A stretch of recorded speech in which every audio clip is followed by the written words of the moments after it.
जी, शिवाजी शर्मा, आपका क्या क्वेश्चन है?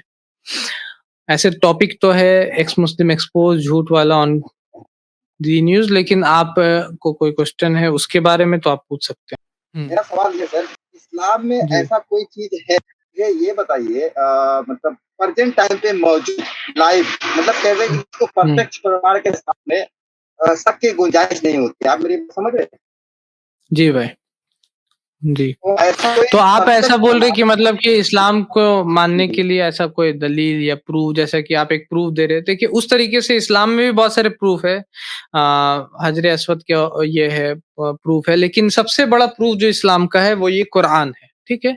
ये एक लिविंग मिरेकल है, हम लोग मानते हैं इसको। ये एक ज़िंदा मौजज़ा है। ज़िंदा मौजज़ा का मतलब क्या? कि ये जो मौजज़ा है ये कोई भी किसी भी टाइम में पढ़ के देख सकता है, इसको परख सकता है, ठीक है ना? ये एक ऐसे शख्स के ऊपर नाज़िल हुआ है जिसको पढ़ना और लिखना नहीं आता था। फिर भी ये पूरा का पूरा किताब ये आपको दे रहा है। ये एक अपने में एक मौज़ज़ा है। समझ रहे शिवाजी भाई? तो एक तो ये हो गया, उसी तरीके से इसमें कोई कॉन्ट्रडिक्शन नहीं है। इस जैसी किताब कोई बना के ला नहीं सकता है, और साथ ही साथ अभी का जो दौर का जो मेआर है साइंस, उस पे भी ये खरा उतरता है। साथ ही साथ इसमें बहुत सारे साइंटिफिक फैक्ट्स हैं, जो कि मतलब के कोई भी शख्स आज से 1400 साल पहले बयान नहीं कर सकता जिस तरीके से ये बयान कर रहा है। Big bang theory, expanding universe और सारी चीज़ों को लेकर के। और ये चीज़ बताता है क्या है? ये आपको आपके ईश्वर की पहचान कराता है। सबसे इम्पोर्टेंट कि ईश्वर कौन है? क्या मेरे जैसा एक इंसान है? अगर मैं जैसे आपको बोल दूँ शिवाजी भाई, अभी मैं ईश्वर हूँ, अभी मैं बोलूँ, तो आप इस पे मानिएगा कि मैं ईश्वर हूँ? नहीं, नहीं शिवाजी भाई? मानूंगा सर। नहीं मेरी मानिएगा। मेरी तो इसी तरीके से जो गलत कंसेप्ट है गॉड के, ईश्वर के, तो उस सब चीज़ से दूर हटा करके इंसान को अपने सच्चे ईश्वर की तरफ ये बुलाता है। और ये बहुत बड़ी दलील है इस्लाम की। और साथ ही साथ रसूल सल्लल्लाहु अलैहि वसल्लम है और उनके अखलाक है। अखलाक मतलब कि किस तरीके से वो लोगों से पेश आते थे, अपने दुश्मनों को भी माफ़ किया, उसी तरीके से लोगों को मिलाया, भाई-भाई बनाया। ऐसा नहीं बोला कि अरब सबसे ऊँचे, बल्कि ये बोला कि अरब और गैर अरब ऊपर-नीचे नहीं होते, काला या गोरा ऊपर-नीचे नहीं होता, बल्कि सभी कोई आदम की औलाद है, ठीक है? तो ये सारी चीज़ें, बहुत सारी चीज़ें हैं इस्लाम के दलील में। तो जब आप कुरान पढ़िएगा तो उसमें और भी आपको प्रूफ़ सर मिलेगा मैंने इंशाअल्लाह। कुरान को ठीक पढ़ा है? है। सर मैंने कुरान जी को भाई। पढ़ा है। हुँ, हुँ, और हुँ। कुरान में कुरान को पढ़ने मैंने 3 बार उसकी पूरे मतलब मैंने तर्जुमा पढ़े, मतलब ये नहीं, मुझे अरबी नहीं आती है। हाँ, तर्जुमा पढ़ा मुझे आपने, ठीक है। जी, जी। मैंने जो हुँ। हिंदी और इंग्लिश की तर्जुमा है वो मैंने पढ़ा है। तो सर हाँ? उसमें भी मतलब जी, उसमें मैंने बहुत सारी चीज़ें उसमें जो है कुरान में, तो सर जी। उसमें सबसे पहले तो ये मेरे समझ में नहीं आ रहा था कि मान लीजिए कि पहला मेरा ये है कि इस्लाम में आने के लिए एक कलमा पढ़ना है, हुँ, जिसका नाम ला इलाहा इल्लल्लाह, कलमा। हुँ। हाँ, तो वो कलमा जो है, वो पूरा कलमा कुरान में कहाँ पर हाँ। लिखा हुआ है सर? जी।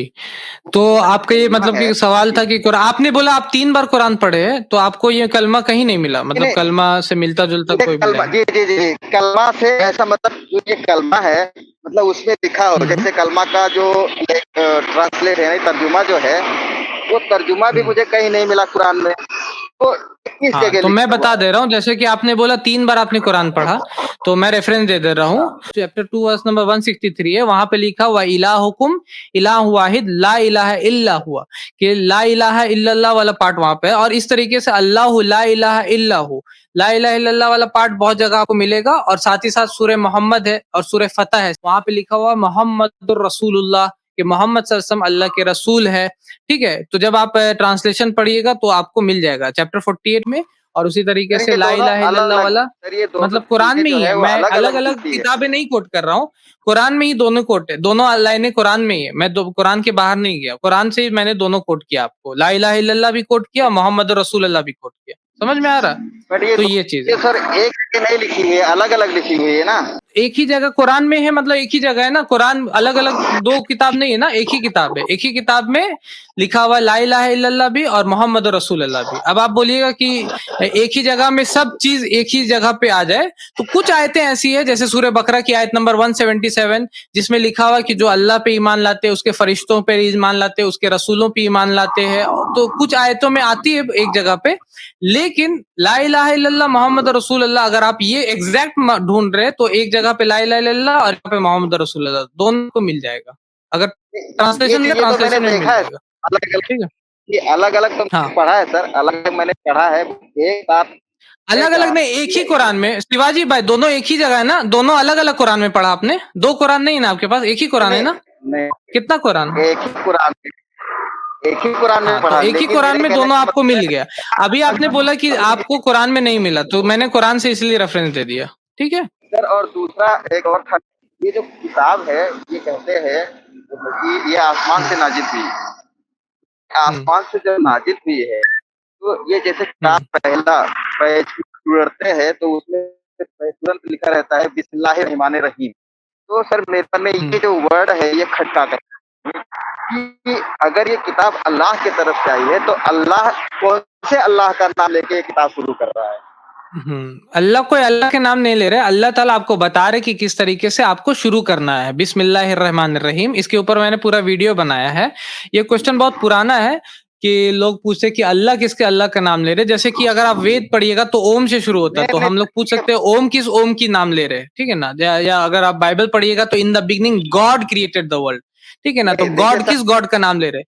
तो ये बुक्स जो होते हैं वो इंसानों के लिए होते हैं। शिवाजी भाई, मैं आपने क्वेश्चन कर दिया, आप सुन लीजिए आंसर। तो अल्लाह किस अल्लाह के नाम ले ले, इस तरीके से अगर क्वेश्चन करेंगे तो बाइबल पे भी क्वेश्चन आ गया, वेद पे भी क्वेश्चन है, सब बुक्स पे क्वेश्चन आ गए। तो अल्लाह ताला इस तरीके से इसलिए नाजिल कर रहे हैं ताकि इंसान उसको पढ़े, ठीक है ना?